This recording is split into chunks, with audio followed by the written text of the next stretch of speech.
Welcome to Season 3 of The Lifestyle Chase, and I'm your host, Chris Little.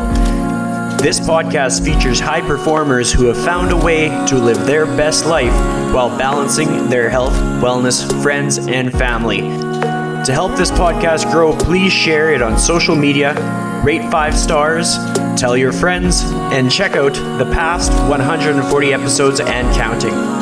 You can follow me on Instagram at Christian Little and at The Lifestyle Chase. Thanks for listening. Let's get started. So I started a partnership with True Local recently. And you might be wondering, what does that mean? Well, let's talk about it. I am a big fan of supporting local. Being a farm kid, I really value seeking out local farms that I can support, and True Local allows me to do that. It's also Canadian owned and expanding into the US. If you order from True Local at truelocal.ca or truelocalusa.com and use the code TrueLifestyleChase, you can redeem it for 3 pounds of grass-fed lean ground beef in your first 2 orders, or 1 pound of grass-fed lean ground beef in your first 2 orders of a small box. Or alternatively, if you like bacon, you can use the promo code APLittleBacon and you can get 1 pound of delicious bacon added to all of your regular orders, in addition to 4 boneless, skinless chicken breasts in your first 3 orders of a regular size box. In a small box, you can still get 1 pound of bacon added to your first 3 orders. And remember, at the end of the day, eat protein. Thank you and enjoy listening to or watching The Lifestyle Chase. So welcome to The Lifestyle Chase. Today is episode 162, and I am joined by the one and only Chloe Forrest. How are you doing today? I'm good. How are you? I'm good. We got the mountain range behind me, having a good time with these scenic backgrounds. For my listeners who may very well be brand new to you, how would you describe yourself? Like, what are some attributes about yourself that you're really proud of? What am I really proud of? Well, first of all, I like to tell people I'm a voice actor. It took me a long time to embrace that title because a little bit of imposter syndrome. But now I am going full-fledged. I'm Chloe Forrest. I'm a voice actor. I've worked with brands like Visa and Kia. I really want to get into animation one day. I also work with Lululemon a lot. I work here in Toronto, and that's actually how we met. I think the story of how we met is really funny. We were in training together, and they kept accidentally putting just you and me in a room together. So we basically got to know each other. I feel like that's such a COVID way to meet someone, over Zoom and training. But yeah, I was an athlete when I was younger. I really like to incorporate fitness and wellness into my life nowadays. Yeah. I mean, that's the best intro you could possibly come up with. One thing that I do for people is I kind of take a little perspective. I take them to a different period of their life where I might not have a clue what they're going to answer. But if we were to put you at where you were at when you were 10 years old, where would that place you and what was life like? Oof. Okay. It's really interesting that you chose 10 because when I was 10, I had just moved overseas to the Middle East. So when I was 10, I packed up my bags. Actually, when I was 9, I packed up my bags and went with my family and we moved to Dubai, UAE. So when I was 10 years old, everything in my life changed. I made all new friends. I was in a new country, a new continent. I didn't know a single person there except my parents and my little sister.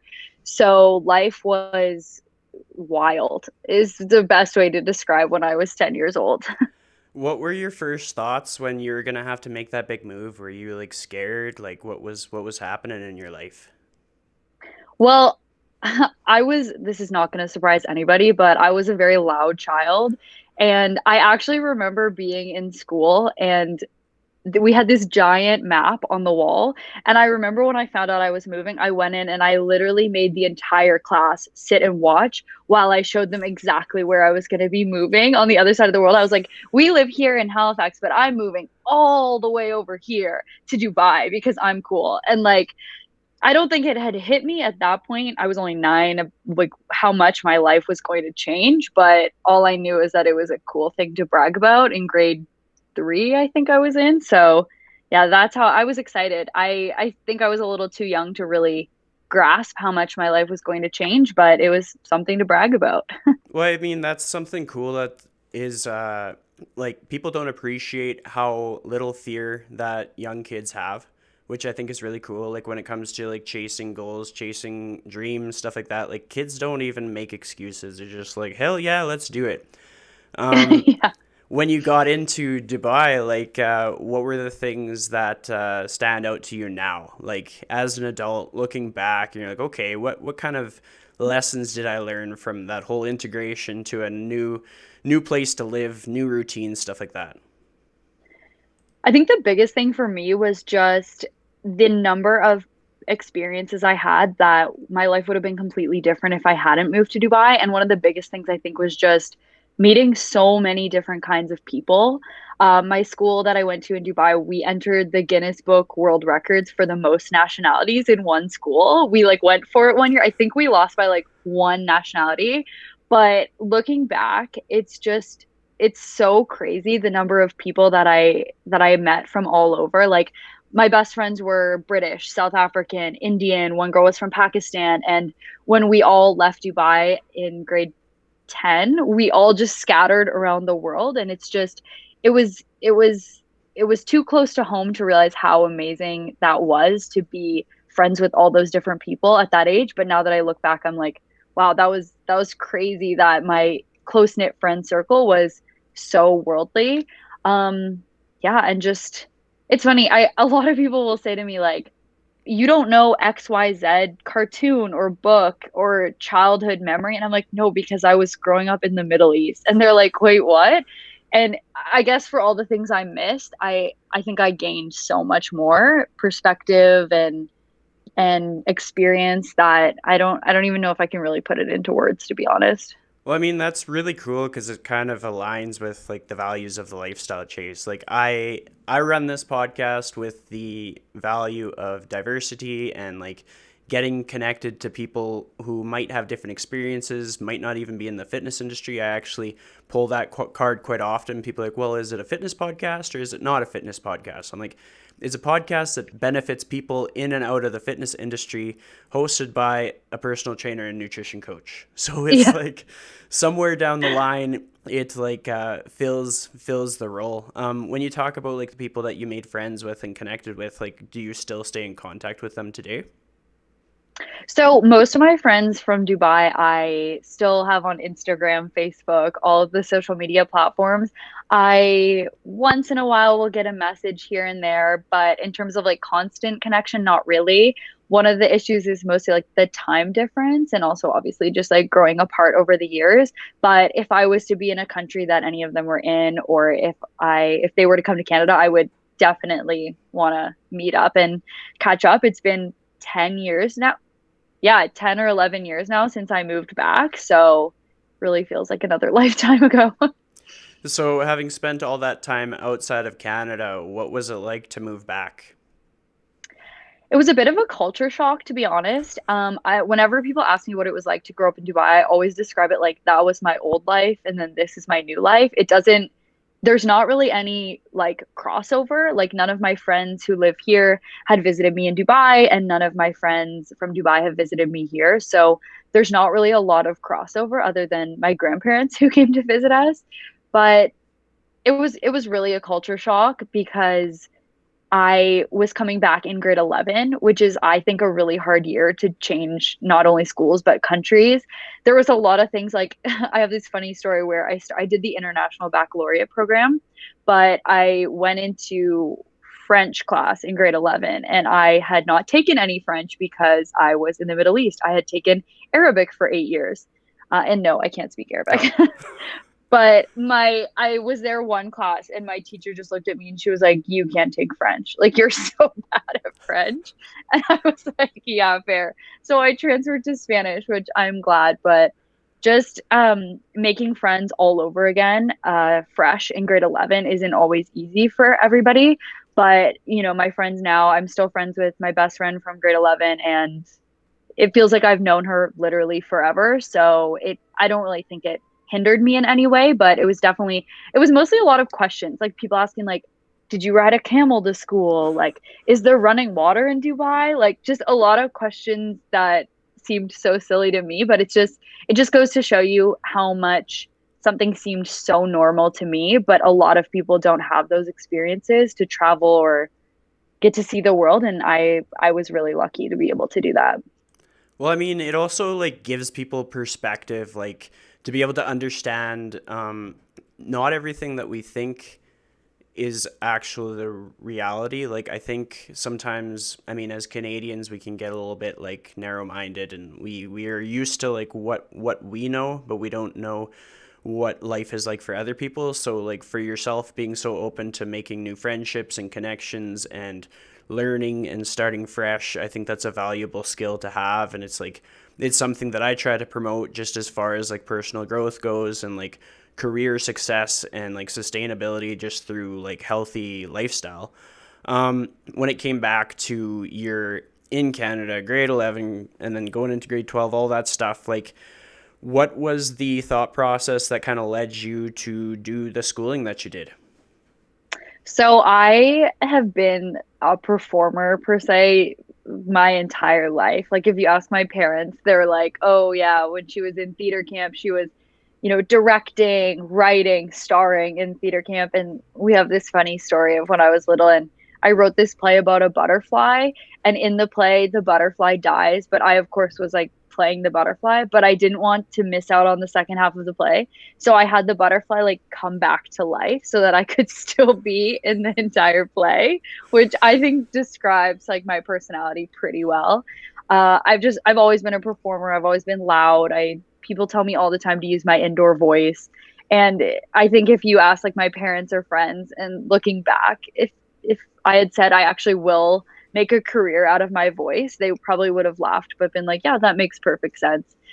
So I always knew I wanted to do something in like performing or arts. And then I was in Halifax, and I kind of had decided that I had just gotten back to Canada. I've only been here for 2 years. I grew up, somewhere far, far away, and I decided I wanted to stay close to home. So I went to Dalhousie, and I have a bachelor's degree in acting, which is very suiting. And I also have a minor in business.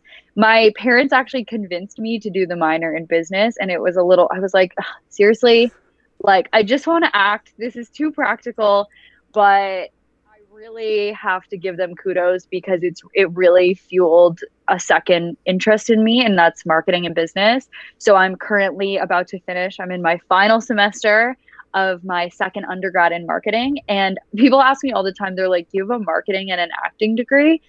But the people who actually are in the entertainment industry are like, "That is genius." Like that those two things go hand in hand so well.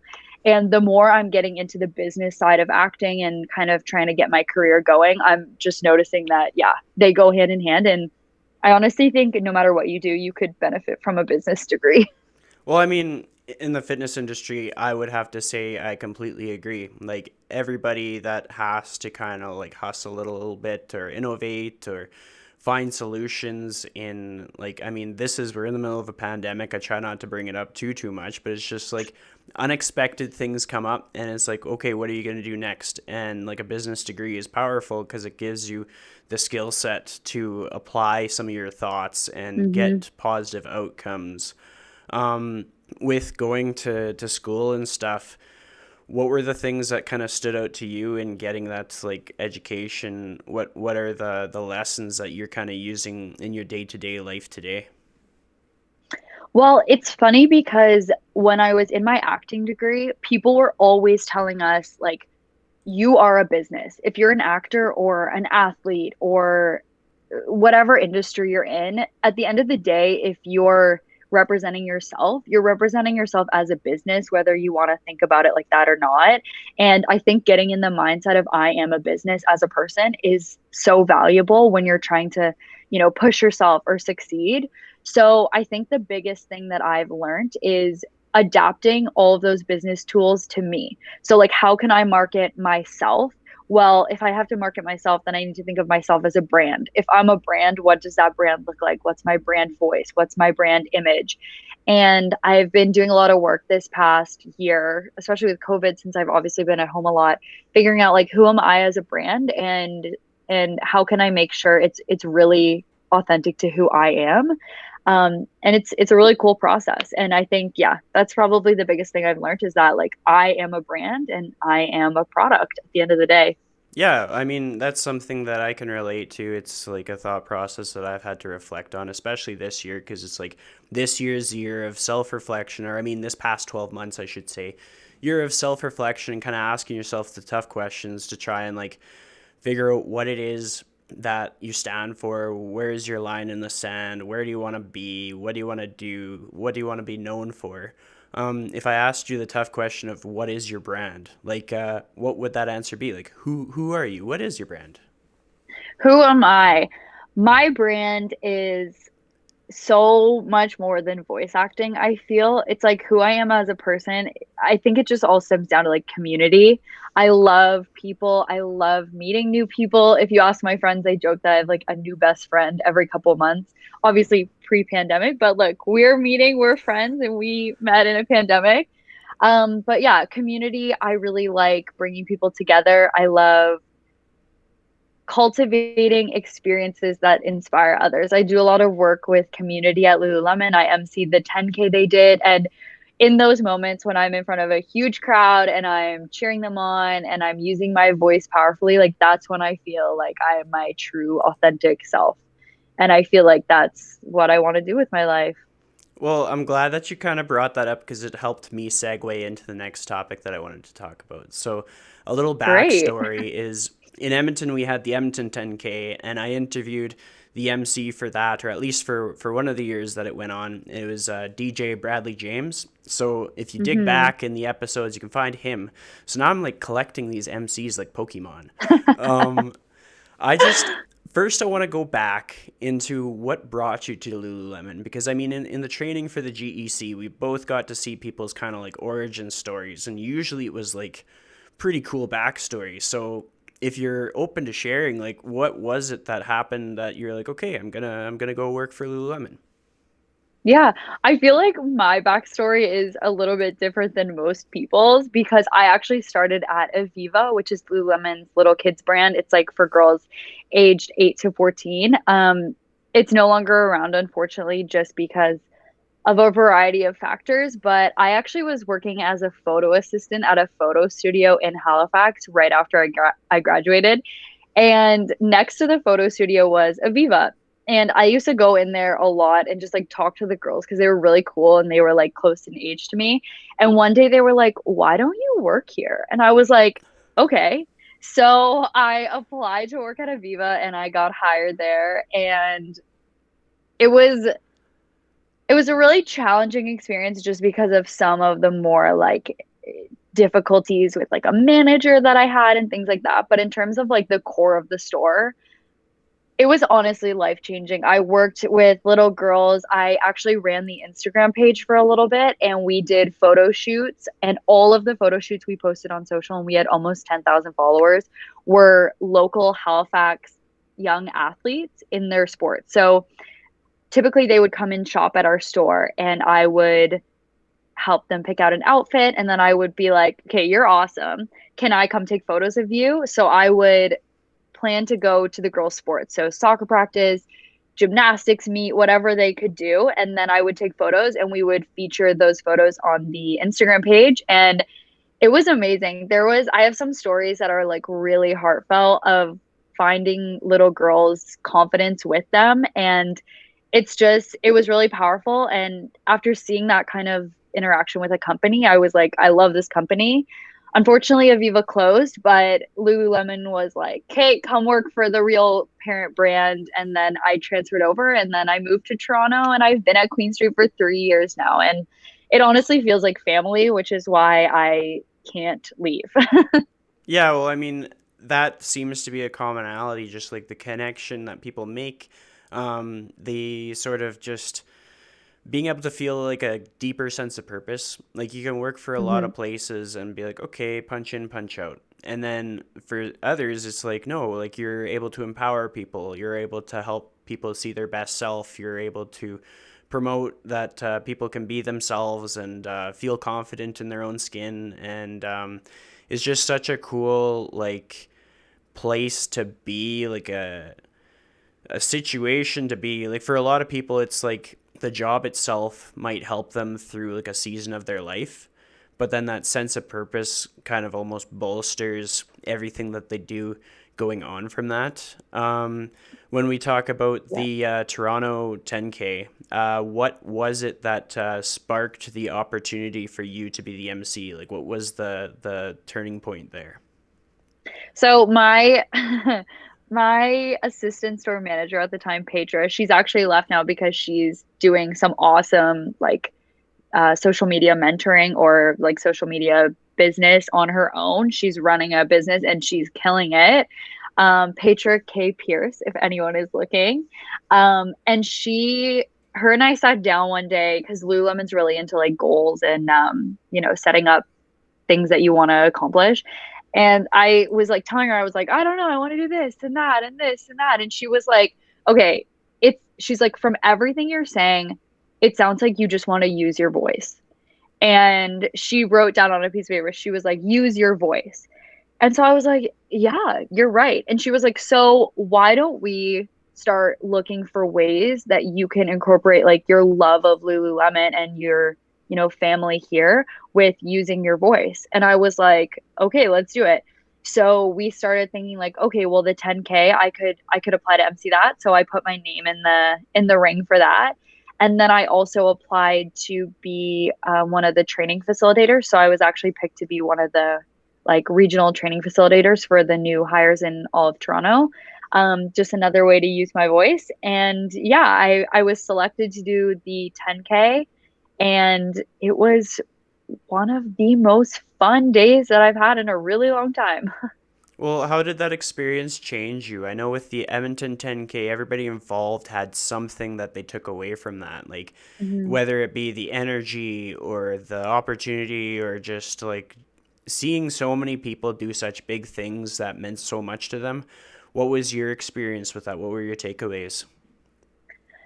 For me, it's such a special thing because I've been with Lululemon for so long. It's not like I was just hired to MC like some random event. I got to be on the start line. Some of my best friends were pacing the event. As some of my coworkers ran by, they waved at me because they were running the event. There was just like so many elements of it that I felt connected to. And then friends of mine who don't even work at Lululemon, they were front row on their yoga mats waving up at me for like the post yoga stretch. And it just it it just felt so right. I know that sounds weird, but it just I knew that's what I wanted to be doing. I felt at home on stage. I felt community around me, so many people that I loved and that I cared about. And then while doing that, I got to watch them crush their goals, which was really cool. So I think it just it just really gave me a sense of what I want to do. It's those moments in life when you're like, this is exactly where I should be and this is exactly what I should be doing. And that was a really, really affirming moment for me. Well, I like that you said that it felt so right. I think a lot of people that are kind of working really hard to chase a goal, like they're chasing that feeling of like being in the right place, having that sense Hmm. of purpose in the degree that like no other role, no other job, no other way of living a life would be the same, no matter what it paid. Can you think of other times in the last like 4 years when you can think of moments like that that kind of related to that feeling that you had from the 10K? Yeah, for sure. I'd say the first time I felt that way was when I was at Dow. We had different shows that we would do. Like they were massive productions, huge budgets. We essentially acted like we were a theater company. There was only 13 of us. And for the final show for our final year, I got cast as the lead role. And at the end of the final show, of the final performance, I had a monologue that was basically just saying, like, thank you for being here. Now you can give us applause. Like, that was the monologue. And I just remember like my family was there, my best friend was there, like my everybody who was important in my life was at that performance seeing me do exactly what I wanted to do. And it just felt so right. I mean, I know I just said that, but it was the exact same feeling. I was like, this is it. This is what people look for. This is the feeling people search for. Like this is it. And then I'd say the next time I really felt that feeling was when I got an agent here in Toronto for voice acting. And one of the early on auditions I did was for a FIFA World Cup, for the Women's FIFA World Cup. And I booked it and I was psyched. It was the first commercial that I voiced here in Toronto, and it was a really inspiring commercial about little girls looking up to their idols and like following their dreams. And it was just crazy that not only did I book a voiceover gig here in Toronto after getting my agent, which is like all I wanted to do, but for the commercial that I did first to be so related to like me and be like inspiring young girls and come 360 back from working at Aviva and be about soccer, which I grew up playing. It was like a pinch me moment. And it's funny now that I've done 2 years worth of commercials with Visa, everyone I'm like, yo, this is you're doing it. Like stop and smell the roses. Like it can be a little bit things get repetitive once you start achieving your dreams like again and again. And then you take moments like this and you look back and you're like, wow, that felt amazing and I'm doing it. And yeah, that was big for me. And then getting to see it aired during it aired every game of the FIFA Women's World Cup. So I had like my family sending me clips of it, and every time I saw it on TV, I just like I couldn't even put into words what it felt like. It was like literally watching your dreams come true. Well, I mean, that's super cool. And like I have to admit, I was watching YouTube the other day and I hadn't watched the Super Bowl yet, and I went and watched like the halftime show, and I think it's probably because like my IP address is based in Canada. A Visa commercial came on and it was you. And I was like, "Yeah." I was like, "I know her." And Yeah, it was probably like the dancing one, I think, is airing right now or something.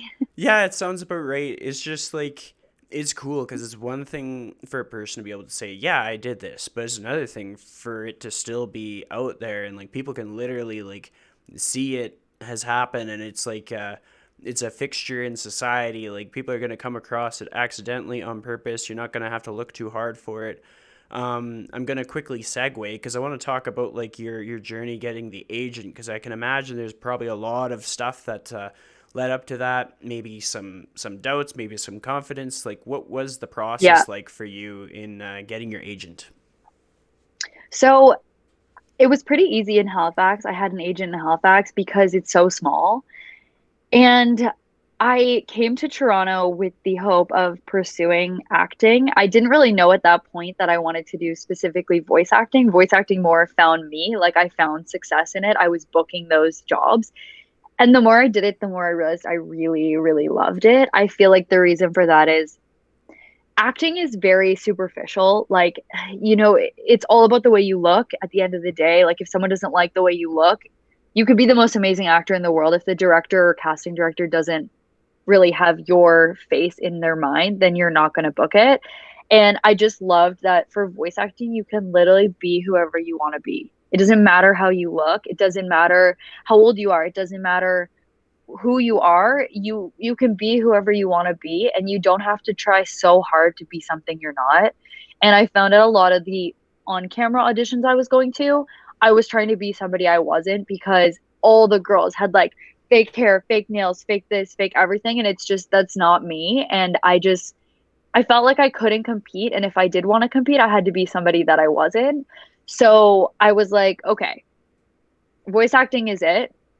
And I didn't have a lot on my demo reel. I did a guest spot on Trailer Park Boys, which you can watch on Netflix. It's a little embarrassing, but I recorded on my 21st birthday. It was my first speaking role in a TV show. So another really cool pinch me moment, but I that's all I had really done. So I did struggle quite a bit to find an agent here. I tried for about a year when I first got here, And you read so many things of people being like, oh, there's so many actors in Toronto. Good luck. Like, you're not going to find an agent. And I'm like, the industry sets it up for it to be hard. And a lot of people have a lot of horror stories of how hard it is. And even in theater school, people were like, you're most likely going to fail. Like, even my professors in school were like, most of you will fail. And we were like, oh, okay, thank you. And I think having the marketing and all that is like, was what I needed in my mindset to be like, no, I need to think about this more critically. How am I going to get an agent and how am I going to succeed? So, what I did is I set up my microphone and I just recorded a bunch of auditions that I had done in the past that I didn't book as best as I could. And I strung them together and made myself a demo reel. Normally, when people apply for an agent, they send along a demo, which is like a list or like an audio file of work they've already done. I have one now that I have had success, but I had to just make my own. And I just emailed it like a spam artist, like just email, email, email, email, email. And then finally, my then agent emailed me back. She's like, I love your sound. I'd love to meet you. And I just got lucky where she was new in the industry as an agent and I was new and she was looking to build her roster. You know what? No, I shouldn't say lucky. I always say like I got lucky, but I actually worked really hard. So it wasn't luck. It was me working hard. And then she actually moved to England, but they liked me enough to keep me on their roster. So I now have another agent with them and I'm really happy with what like how things have gone and I'm just auditioning and working as hard as I can to make those dreams come true. Well, that's really cool, and especially like you made that correction, and I'm glad you did. That whole you did work hard. Like I think sometimes people have a hard time giving themselves credit for the hard Yeah. work and like putting in those reps.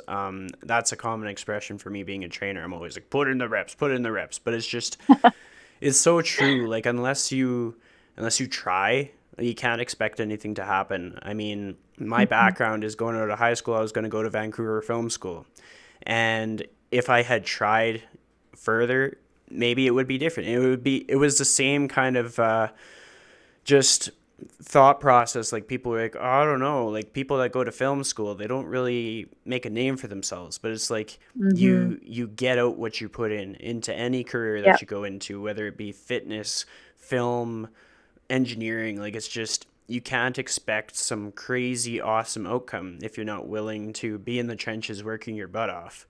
When it comes to recording an audition, what's your process? Do you have to psych yourself up? Do you have like some kind of a routine that you do? I wouldn't say I have a routine. It's funny. I actually was talking to a friend of mine who I work with at Lululemon. She is also an actor. She's had a lot of success in film and television. And we were just talking, she did this workshop and it was actually about, the actor's mindset. And she was saying how crazy it's so similar to an athlete where, you have your pregame rituals, you have to eat this, drink this, do this. And it's like, actors don't normally think of themselves as athletes, but having those pregame rituals can be just as helpful. I wouldn't say I have a set pregame ritual, but it's really important to warm up. It's really, really, really important to warm up. I like to read out loud every day. I have like a bunch of voice acting books that I like to read, and reading them out loud every day is something that I do that's really helpful for like articulation and vocabulary expansion and things like that. Um, Before I record an audition, I like to obviously read it over a lot before I even attempt to say it out loud, just so that I can pick out if anything looks tricky. One time I was auditioning for a McDonald's commercial and I just could not for the life of me say Arabica beans. I kept saying Arabica, just like I was in the studio and Arabica, and just I don't know. I think that's funny, but it's just like finding those little quirks that are difficult for you. Um, yeah, other than that, not really a pregame ritual. I'm really critical of myself, so I will generally do a first take, listen back, and then even the smallest little clicks or this or that, like they stand out so loud to me. So I'll generally do it. I'll generally spend like maybe 30 minutes working on an audition just to make sure it's perfect before I send it off to my agent. Well, I mean, even bringing up the point of being like self-critical, I mean, that's something that echoes in my mind. I've reflected on like the past couple of years, and I'm like, oh, I'm nowhere's near what I want to be. Like, I feel like I failed, and then I actually like take an analytical look at everything from the past couple of years. I'm like, oh no, like it's not bad at all. Like it's actually quite Hmm. good. What is your kind of process for battling the self criticalness? Like where do you get your positive outlook from when you need a positive outlook in any given situation? Yeah, I imposter syndrome is so real. Like the idea that like you're, an imposter in a space in which you're working, performing, whatever it is. And I feel like what I often tell people is when you go to school to become an architect, you graduate and then you apply for a job that says architect, and then you have a business card that says architect on it.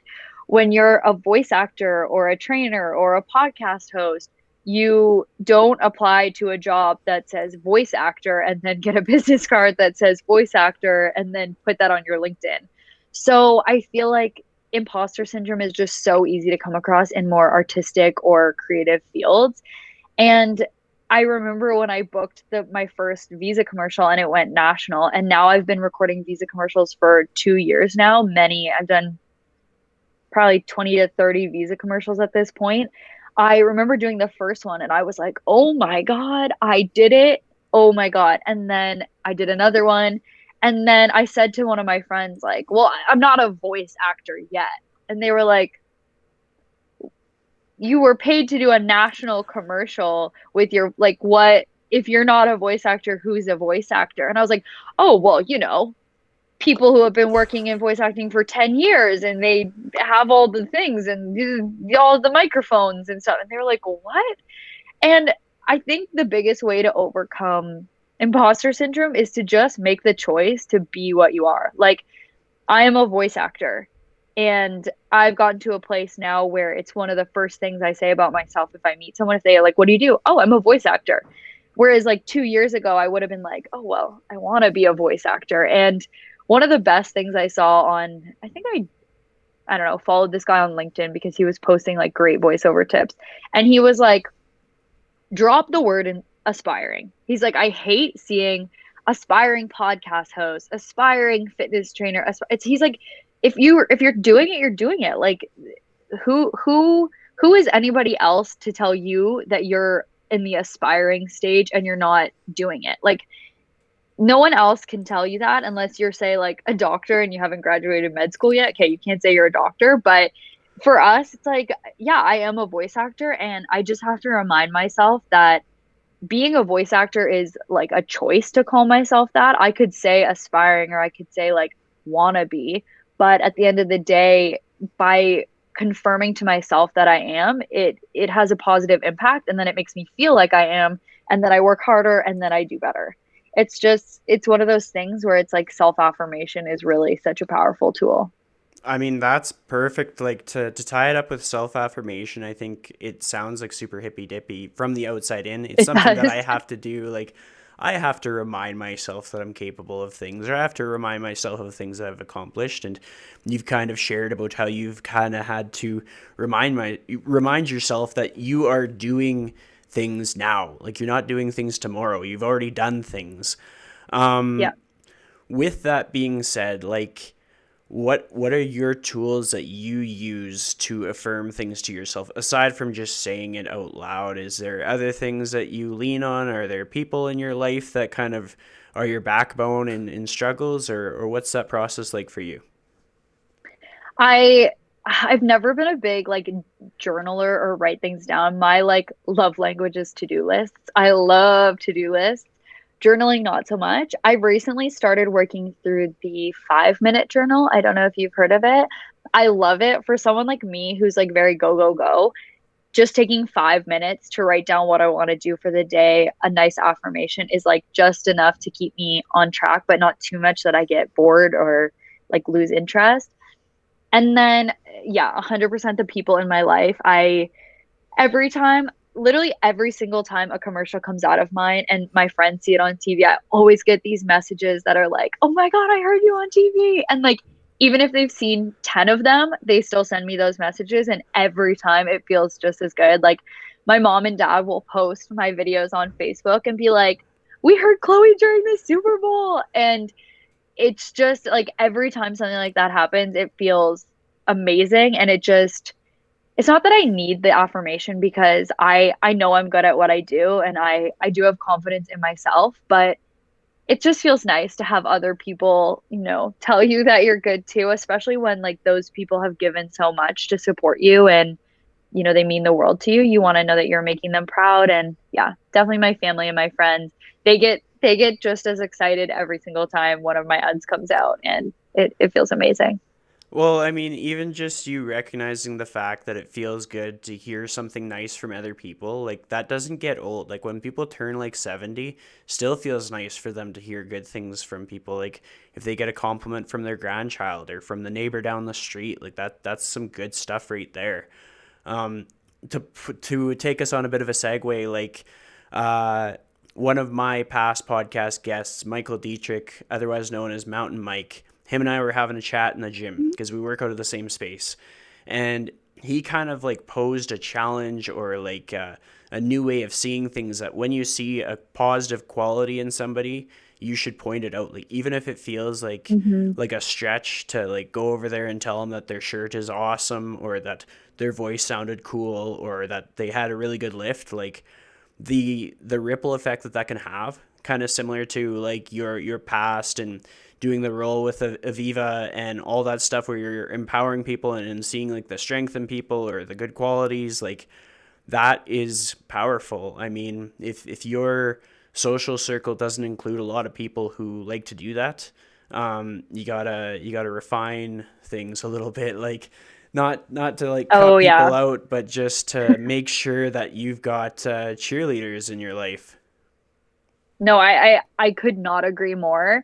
And if you were to ask my friends like who the cheerleader in our group is, they would be like, "Oh my God, Chloe Loud and Hard." Like, I'm just such a believer in like telling the people in your life that you're proud of them and that they're exciting. Like, ask my sister, I bring the friggin' massive sign written with her name on it to her hockey game. She's a Division 1 hockey player, and my best friend, she was she was a double varsity athlete in school. And it's kind of an inside joke between us because she was literally so sick and tired of me introducing her to people. Like, "This is my best friend. She's a double varsity athlete." And literally she was like, "You need to stop introducing me like that." I'm like, "But I'm so proud of you."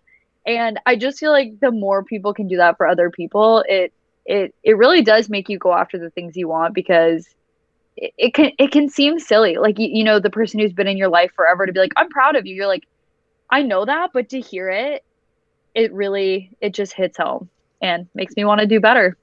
Yeah, well, like it's cool to hear that you are like that cheerleader friend, because there's not enough people like that. Like I almost feel complimented when other people are making signs for their friends or like yelling loudly what accomplishment that person had that makes them proud, because it's like wow, like that is such a good feeling that's like infectious. It makes other people with nothing to do with the situation feel better.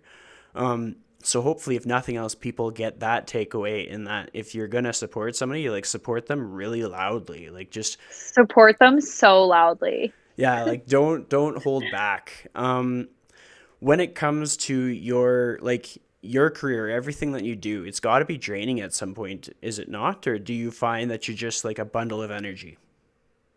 I think I am naturally a bundle of energy. I get told, like, "Okay, take it down a notch sometimes."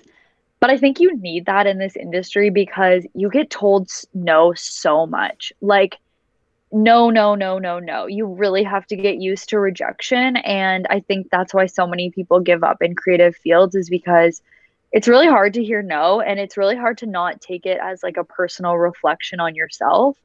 But at the end of the day, if you love what you do, like, you're not going to take no for an answer. And it's especially hard because for voice acting, like, if I don't get a role, I won't even get a no. I will just get ghosted. Like, I just don't hear back. And it's just a lot of uncertainty of you're just waiting and waiting and you don't know an exact date that you'll hear back if you got the role or not. But I mean, as long as you love what you do and you believe in yourself, it really shouldn't matter. You just keep going. I listened to this lecture one time and this guy was talking to actors and he was like, you have to think of yourself like a present and you're going to give yourself to somebody, but not everybody will like that present. And that's okay because you're still an awesome gift and you're going to be perfect for somebody else, but not everybody will want the same gifts. Like, I wouldn't want a gift that my sister would want as a hockey player and so forth. So, like, you're a gift and you're going to be perfect for somebody. It just might not be the right gift for that person. And I don't know. I thought that really stuck with me. And I was like, you know what? Yeah, I am a gift. Yeah, well, I mean that's a good takeaway for everybody. Like I'm like, oh, Hmm. I am a gift. Like You're a gift.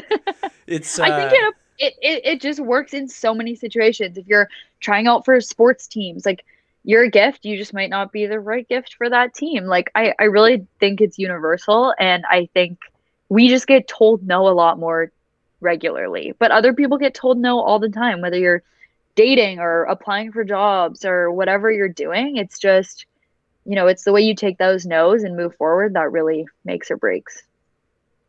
well, that's a lesson that a lot of people have yet to learn. I think people who are leaders in their area have become very good at learning how to get knocked down or take rejection or hear no or hear that their idea wasn't good or their application wasn't correct. Like in the fitness industry, that's a reason for a high turnover. That's the reason why a lot of people's careers don't Hmm. last that long because like they have to hear no in consultations. They have to hear no when they're applying for a job. Like I Hmm. almost consider myself the king of hearing no at like job applications. It's just like, what are we gonna do next? And I know my process, but like for yourself, so much of your work is to hear that no, or like the thing that Yeah. stood out to me was like being ghosted. Like so many of these things where we put ourselves out there, we put everything on the line, we don't even get that closure of hearing if it's going to work out, like when it comes to jobs, when it Hmm. comes to everything. So what do you do to move forward or to create that structure that creates growth for yourself?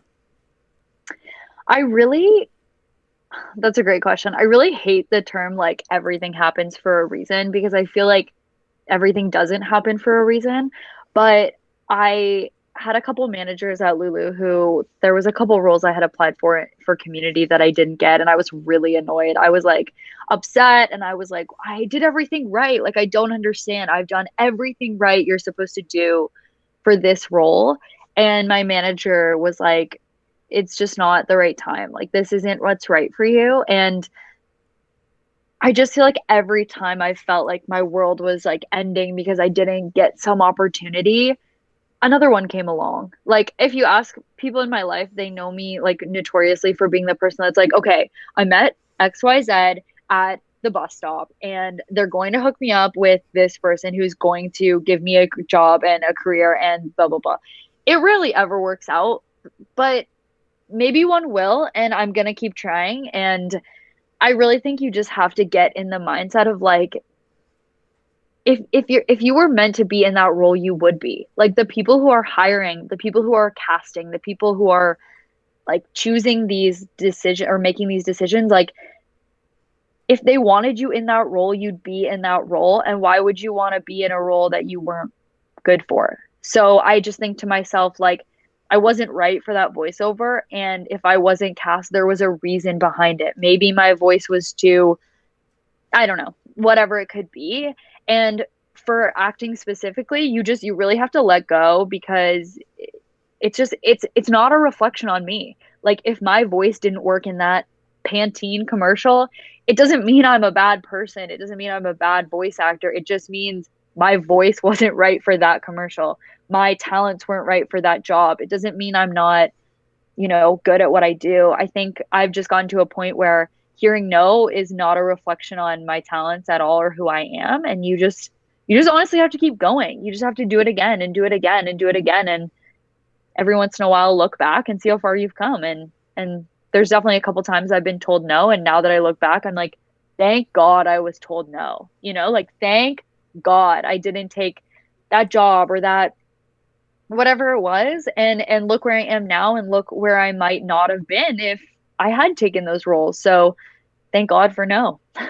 Well, I mean, that really spoke to me. It's everything that you were saying there. I was like, oh, yeah, like if I had every opportunity that I tried to pursue workout, there'd be so many better opportunities I would have never had the chance to try for. Like, I wouldn't Yep. be someone who had the success in one area had I had the success in another area. And like, I wouldn't go back and change it over.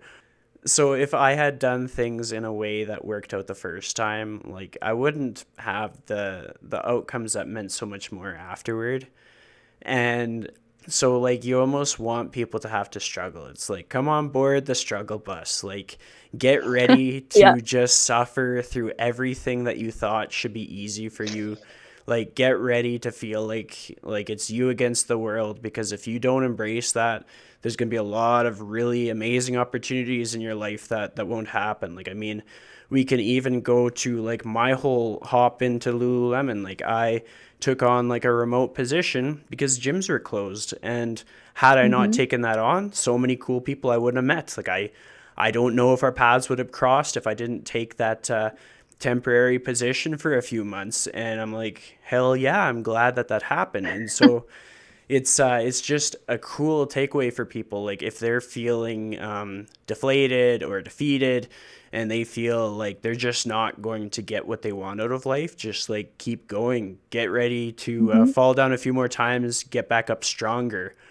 Something that I was thinking about as we were talking was, this is a question that I ask all of my guests, and I'm curious to see how you would answer it, because there's a lot of things that make you different from past guests. And the question is, if you were to give one piece of advice to someone on how to live their life to the fullest in the most authentic way, what would that piece of advice be? Wow, that's a good question and a lot. I would, I did this exercise once where it said to like close your eyes and write down like 5 times in your life where you genuinely felt the most happy. Like if you could think of 5 times where you were like, this is it. Like I am 100% in the moment. I'm 100%, quote unquote, living my best life. And then look at them all and see like what are the common denominators. And for me, it's like my family, my best friends. Like I'm really about, quality. I was going to say quantity over quality, but no, I am quality over quantity. I have like a couple close friends who mean like the absolute world to me. And yeah, just like look at what are those things that are patterns. Like for me, it's being on stage. It's, using my voice to uplift and inspire others, being close with my family and friends and like my cats. Like it really, when people hear the phrase like live your best life, I feel like they immediately think like, oh, I'm jet setting around the world and I'm like, rich and famous and I'm doing all these amazing things and I'm wearing my expensive shoes and blah blah blah. But it's like if you were to sit down and close your eyes and pinpoint just 5 moments out of your entire life where your smile was the biggest, like I guarantee you it's not going to be what you think. And for me, it's those same things. It's like watching the sunset on the dock with my family in Halifax. We live on a lake and we just have the most amazing sunset. So like that would be it. It's like me and my best friend went to Greece, just the two of us, and just we were sitting one evening just like eating gelato on the sidewalk, and like that's one that comes to mind. Like it's the little things, and it's like for me it's like who you're with. So I would say yeah, just like look and see who are you around that you smile the most, and spend more time with them. Like it's really quite simple. Like spend more time with the people who make you smile and spend more time doing the things that make you smile. And if you have to work 9 to 5 in a job you hate to be able to do that, okay, well then you better be in the moment and not on your phone and really enjoy. Like I really feel I don't know, I really feel conflicted when I hear people who are like, "Oh, but I have to work to live my best life because I need to make money." I'm like, "Absolutely, but if you have Saturday and Sundays off, it's like you better be making the best of Saturday and Sundays." Like my favorite thing to do here in Ontario when we're not in a global pandemic is I love finding small little towns and forcing my best guy friend to drive me to them because he has a car. And the three of us or four of us will just get in a car. We'll just go to a cute small town that I found on like Google, and we will just explore for the day. We will find like what's fun to do there, if there's any hikes to do there. And we do this so much. And like those are the things for me that end up being like the best memories, the best weekends. So yeah, that would be my advice to living your best life. That's awesome. I mean, I love that small town discovery idea. Like It's some so fun. some of my best reflections and ideas and goals come from just like going mindlessly around places I've never been. And typically Hmm. it's like smaller places where it's like you're seeing a different perspective, which is a good segue for the next question that I have for you. Because we kind of talked about like your past accomplishments and like your process, but like I want to know, how do you decide what your next goal is? Like how do you set goals? Like you have the Lululemon background. Lululemon is great for setting goals, but what is it like for you in like setting out what your next year ahead is going to look like? For me, I've never been the kind of person to be very good at setting like hard goals. For me, I'm more of like an opportunities kind of person. A lot of the things that have happened to me that have been amazing are because I was like, "Hey, that's cool. I'm gonna do it." Like I'll hear of something and then I really am not good at focusing on anything else. Like I'm a very like go go go kind of person. So once I discover something that sounds neat or interesting or cool, I'm like, okay, I've got to do it. And then it's just about setting little intentions every day. So what am I doing every day that's like an hour or 20 minutes that's leading to me being a better voice actor? It's not about, spending 8 hours every day. It's like, no, what am I doing for 20 minutes? My A big goal that I want to accomplish is I really want to voice a Disney character. And I literally didn't tell anyone that for a long time. I told my assistant store manager and she was like, "Oh, you'll do that." And I was like, "What?" She was like, "Well, you're going to do that. Like I can see it happening." And I was like, "Yeah, but it's so scary. Like it's such a big scary goal to put out in the world." And she was like, "Yeah, but you'll do it." And I was like, "How come you have so much confidence in me that I don't have in me?" And she was like, "Cuz I know you." She's like, "You'll do it." So, I feel like for me, it's just putting it out there. Like putting it out there. There's been so many times where I've said like, "Yeah, I'm a voice actor. I really want to do XYZ." And someone's like, "Oh, I didn't know you wanted to do that. My Fish's cousin's uncle's brother is a voice producer." Like I just feel like I know for a lot of people it's like write it down, write it down. For me, it's like say it, which kind of goes along with my whole brand. But I just like to tell as many people as I can like what I do and what I want. And all I can do is just keep working and hopefully one day these goals will come true. Yeah, well, that's exactly what I've been doing this year. I've been like, I'm just going to bluntly tell people what my goals are, and either they're going to have something to do with it, or they'll give me that confidence that I need to press forth. It was like, I was having my morning shower today, and I had a thought. I was like, you know what? The people in our lives believe in us more than we believe in us. Like, it's just Mm-hmm. something that I didn't really realize until I thought back. Like, when I've doubted myself in my career or just personal life, like, everybody in my life thinks that I'm gonna be able to pull it off, and I don't necessarily always feel like I'm gonna pull it off. I'm like, how can this be? Like, are they seeing something that I'm not aware of? And then I realize it's like it's that whole nature of being self-critical, beating yourself down that gets in our way. It's the thing standing in between us and our goals. Like, one thing that I look forward to is whenever that day comes, I'm gonna be able to look back and I'm gonna be like, I had a Disney voice actress on my podcast. Like, because like I've seen a lot of people do some pretty big things since they've been on the show, and so I like to kind of like play the manifestation game. I'm like, I'm just gonna say it out loud and then Let's publish it do on the it. internet. Yeah. Um, there's something else I get each of my guests to do, and it is you put out a challenge for my audience, just something to kind of like enhance their life, get them to see things a little bit differently, and it can have your brand all over it. But if you're going to give my audience a challenge, what would it be? And the way that you'll share that with them is say, your challenge for the day is, and then just put it out there. Your challenge for the day is to think of something that you love doing that puts a huge smile on your face that you haven't done for a long time. And just do it. Stop making excuses. I know for me, like you can see my guitar right behind me here. Like playing guitar brings me so much joy. I never do it. I never have time. I never have time. So my challenge for everybody today is to just do it. Like pick up the guitar, cook the meal, read the book. What is something that really makes you smile that you've been putting off because you don't have enough time, and do it today, right now. I dare you to. That's perfect, especially the dare part, because then people get edgy. They're like, "Oh, she dared me, so I better do it." You have to. When people want to learn more about you or they're intrigued, like how do they find you? Where's the go-to place for them to discover more about Chloe? Yeah, you can either follow me on at Chloe Forrest, FORRESTVO, to keep up with my voiceover happenings. I made a separate page just so that I could spam it with voiceover stuff. Or Chloe, CHLOE for EST. It's a little pun on Chloe Forrest. If you want to just see what's going on or just connect with me personally, because that's more of my fun times page. I love that fun times page. And with that being said, that basically wraps up our episode for the day. But I would love to thank you so much for joining me. It's been so cool Yes. to experience the world through your eyes. So thank you. Thank you.